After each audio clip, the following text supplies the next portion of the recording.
ఖచ్చితంగా చెప్తున్నానండి, విజయాన్ని సాధించాలంటే ఎలాంటి దగ్గరదారులు లేవండి. కానీ ఓడిపోవడానికి మాత్రం ఒకే ఒక షార్ట్ కట్ ఉందండి. అదేంటో తెలుసా?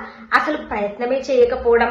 మనకేదైనా కావాలనుకుంటే, ఏదైనా సాధించాలనుకుంటే దానికి కావలసిన ప్రయత్నాలు ప్రారంభించాలి.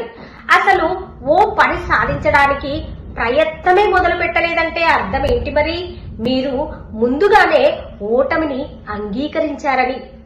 గెలవాలనుకున్నవారు, గెలవాలని తపన ఉన్నవారు తప్పకుండా రంగంలోకి దిగుతారండి. దానికి అనుగుణంగానే పనిచేస్తూ ఉంటారు. ఒకసారి మన ప్రయత్నం ఎంత బలంగా ఉన్నా సరే వైఫల్యం ఎదురవ్వచ్చు. కానీ మనం చేసిన ప్రయత్నం ఊరికే పోదు.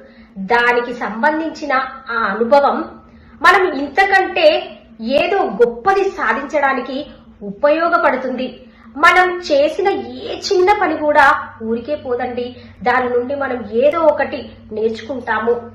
వైఫల్యాలు ఎదురయ్యాయని ఆ పని అక్కడే ఆపేయకూడదు. మళ్ళీ మళ్ళీ ప్రయత్నిస్తూనే ఉండాలి. ఎంత ఓపికతో ప్రయత్నిస్తే అంత గొప్ప సక్సెస్ ను పొందుతావు. గుర్తుపెట్టుకో. Good luck.